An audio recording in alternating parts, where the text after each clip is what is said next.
Hello, my beautiful people, my dragonflies, my kings and queens. My name is Jai. If you do not know, welcome to my channel. Be sure to like, comment, subscribe, all the wonderful stuff. We're back with another scary video from Mr. Nightmare, and this is 3 haunting, true October scary stories. So sit back, relax, get your snacks, get comfortable, get cozy, do all that. Let's do it. Before getting into the stories, I just want to announce that I partnered with Makeshift to create a limited edition plush toy based on the ghost character that was my channel logo for 8 years. Just in time for Halloween season, so this is the perfect collectible for any long-term fans of the channel. He comes with a top hat, martini glass, and all, which actually attaches with Velcro so it can be removed. These are made with really high quality. I'm actually impressed with how well they did. So if you want one, check the link in the description to order.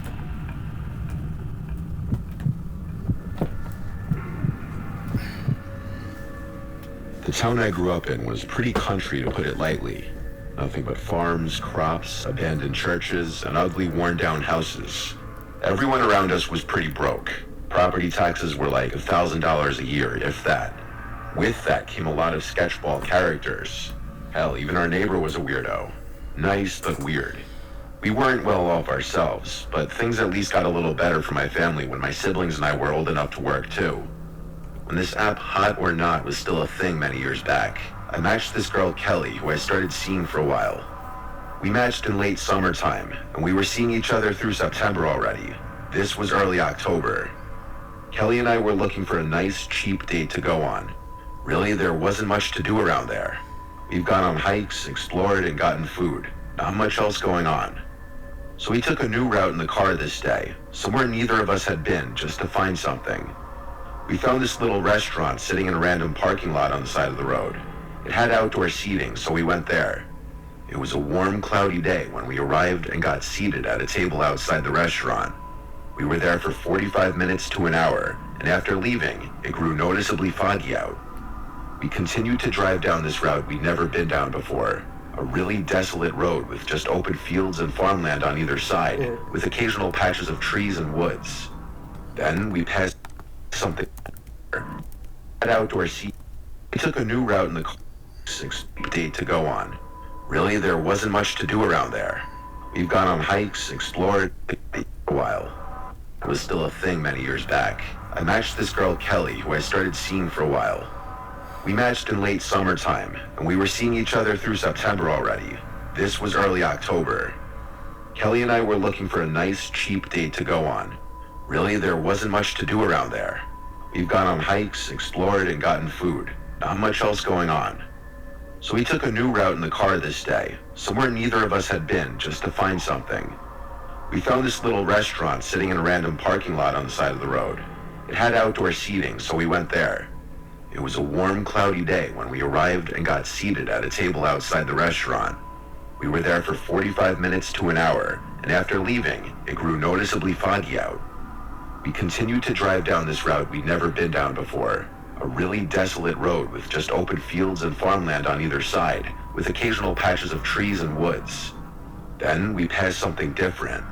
It was a sign for a pumpkin patch, only it was a very cheaply made sign. It wasn't some big billboard or anything like that. It was a wooden picket sign that said pumpkin picking this way, and an arrow pointing to the right. Right behind the sign was a dirt driveway cutting through the field. Through the fog, we saw a house that the driveway led to, so a spur-of-the-moment decision, we both agreed we wanted to check it out because why not? I drove off the road down the driveway, and we passed the house into this back area, which was covered by trees in 2 directions, the left side and the far back side. Tucked between the house and woods was this big pumpkin patch. It was a genuine pumpkin farm. We saw at least 200 pumpkins scattered all over the place, and that was just what the fog allowed us to see. We parked next to this old jalopy of a pickup truck, the only other vehicle visible on the property. We noticed an older couple sitting on the back deck of the house. As we got out, the 2 of them got up and greeted us. I said we're here for the pumpkin picking, and the old woman said with a smile, "Welcome, pick anything you'd like." I asked her how much it would be for a pumpkin, and the old woman said it's free. We were surprised. The fog was acting as a sort of barrier, so we couldn't clearly see the 2. It was a little creepy, but I could still tell that it looked like the old man was smiling at Kelly. His smile was very gummy, it was kind of gross. We both said thank you and started walking into the pumpkin patch. A lot of the pumpkins were on the smaller side, or mushy and just not very attractive. The ground was also kind of wet from the fog, I guess, and some of the pumpkins felt wet and muddy too. It was hard to find a really nice one, but eventually we did find one. I picked up this big, healthy-looking pumpkin. It was heavy. I brought it over to the back deck where the old couple just was. They weren't there anymore. I asked Kelly if we should just leave. She said probably. It really felt like we were clear to leave since we already thanked the couple and they made it clear they were free. So we got back in the car, and I started doing a 3-point turn on the dirt driveway to leave, when we heard someone yelling outside. We both got startled and turned to face the house, where we saw a middle-aged man in a cap yelling, "Hey, stop." I lowered the window, and he put his face through the window and yelled, "What the hell are y'all doing? I'm calling 911. I said, "What did we do?" And he said, "Put that pumpkin back right now." Kelly and I, talking over each other, both tried to explain to the man that the older couple told us to take whatever we wanted. I assumed they were his parents. The man said, "What older couple? What are you talking about?" I replied, "Are your parents also here?" He said, "I ain't got no parents." Kelly and I, both equally confused, looked at each other. I said, "Sir, there was an older couple sitting on your back deck 10 minutes ago, and they told us to take whatever we wanted." The man said, "There ain't no older couples here." He asked where the pumpkin is. I told him in the back. I unlocked the door and he grabbed the pumpkin. He said if we ever came back here, he'd shoot us. And then he spit at the ground and walked back to his house. I drove us out of there. We were as confused as could be. We considered the idea that maybe it was a joke, but that would be a real sick joke. I made a joke saying, "What if they were ghosts?" And Kelly said, "Stop," clearly freaked out. But then I got the chills myself as I thought about what I just said. There was silence in the car for a few seconds, and I know we both pondered that idea. Out of curiosity, one day my 2 siblings went to that pumpkin farm to go pumpkin picking. They bought a pumpkin from the guy we saw, and they probed him a bit, asking about the farm and if the man lives there with anyone. The man said he lives there alone. This was unsettling to hear. It truly, to this day, doesn't make a lick of sense. Could the man have been lying about the older couple being there? I don't know. Possibly, but why? The scarier question is, what if he wasn't lying, and he truly does live alone? Then who were those people?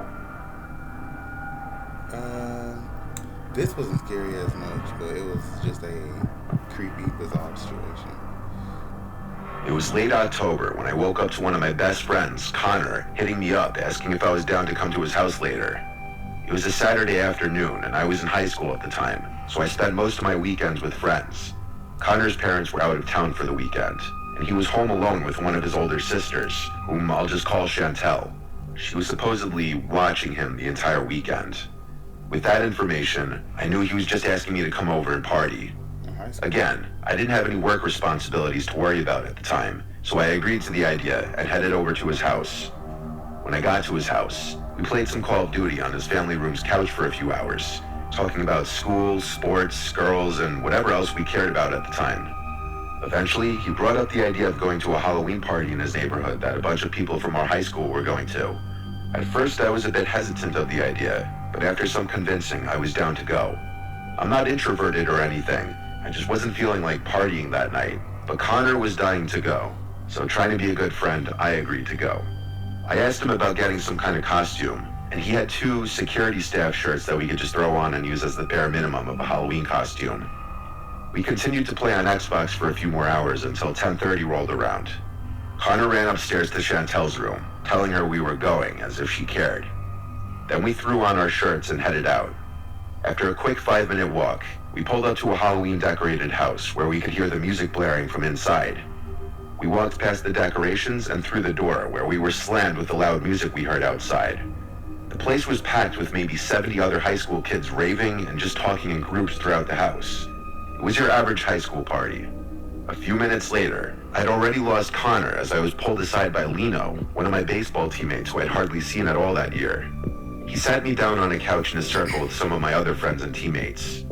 We continued to talk for a couple hours, laughing at dumb memories brought up in conversation and partaking in activities that normally go down at parties. At this point in the night, I was feeling tired and completely out of it. I knew it was time for me to go home and get some rest for the night. I looked through the party for Connor, where he was flirting with a girl in the corner of the kitchen. As I accidentally interrupted his conversation, I asked him if it was cool for me to go back to his house and sleep. He agreed and said he was going to stay for a little longer, but the girl he was talking to asked if I could go get some drinks from the basement. I agreed to do so after realizing I completely interrupted their deep conversation. It was the least I could do. It didn't take me long to find the basement, as I opened the door and headed down the dimly lit stairs. I stumbled down the last few steps and fell into the fridge. As I opened it, I was greeted by a man's voice behind me, who tried quietly saying boo. I jumped and threw my hands up, facing the direction I heard the voice from. There was a tall, 35-year-old looking man wearing a black cloak costume and standing behind me with a grin on his face, making a surprise gesture with his hands. "What the hell was that for?" I yelled, with a clear slur in my speech. The guy laughed and introduced himself as the party host's cousin. I was so out of it, I didn't even question why he was in a dark basement by himself, and there was a massive party going on upstairs with loud music. The guy awkwardly tried making conversation, but I told him I needed to get my friend his drink and leave the party. I'm honestly pretty open and chatty to strangers when I'm out of it like that, but even at that moment, I didn't like his vibe, and I tried everything I could to get away. He blurted, "Nice meeting you," as I turned around, walking up the creaking stairs. I told my friend goodbye and left the party. The lights and Halloween decorations on each house in the neighborhood lit up the street as I walked back to Connor's house. It didn't really matter though, because the walk was literally 5 minutes at most. I reflected on the weird exchange I had with that man in the basement as I walked, and I couldn't shake the odd vibes he gave off. The more I thought about it, the weirder it became in my head. I eventually got to Connor's house. It was completely dark, and Chantal's car was gone from the driveway, meaning I was home alone. I walked into the dark, eerie house and didn't bother turning on some lights, just headed straight to the basement to sleep. I walked down there and passed out on the couch. I lay like a baby for maybe 15 minutes until I heard a crashing noise upstairs. It woke me right up. I tried listening for anything else, but I heard nothing. I thought I was hearing things, then tried getting back to sleep. I don't know how much time passed from when I first heard the crash, but I could hear the floorboards above me creaking like someone was walking on them. I thought it was Connor or Chantel, but it sounded way too heavy to be either of them. I pulled out my phone and texted Connor, asking if he was home yet. I stared at the ceiling, trying to listen. The door to the basement opened. I could hear a person walk down the staircase. I peeked around the bend of the room to see the stair opening. I saw the man I saw earlier at the party, standing right there, quietly, illuminated by the stair light. I tried not to make any noise, praying that the man would just walk away.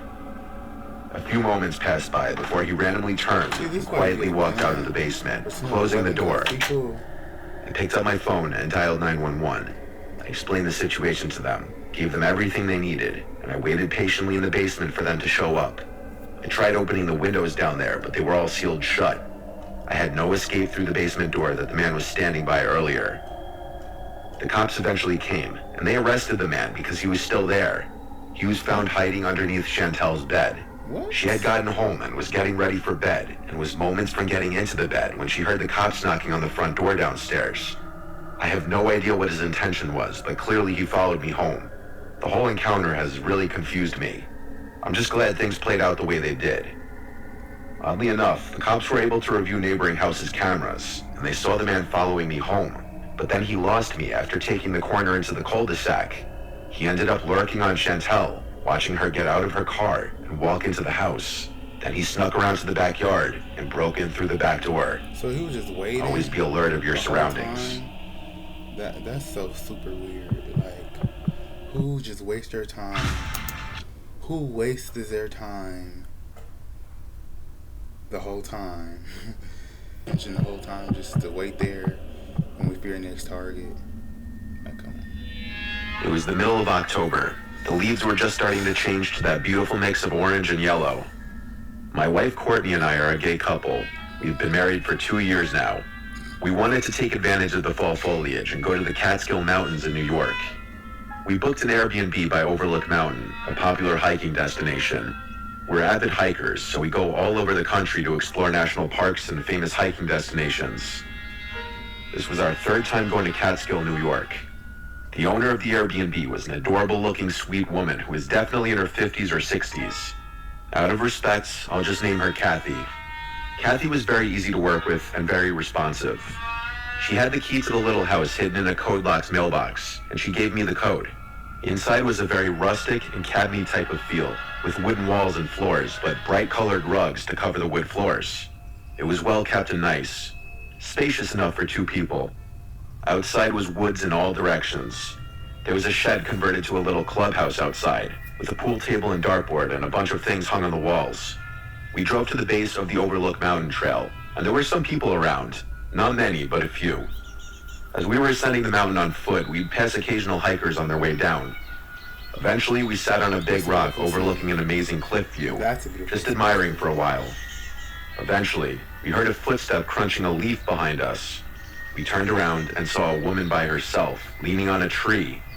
She was like 55 or something. She was clearly looking at us until we turned and saw her. Then she awkwardly looked away.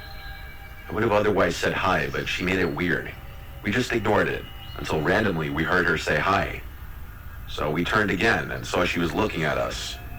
We said hi back. Then she asked where we're from. From here, we just got into a seemingly normal conversation with her. She said her name was Melinda, and she was from the area.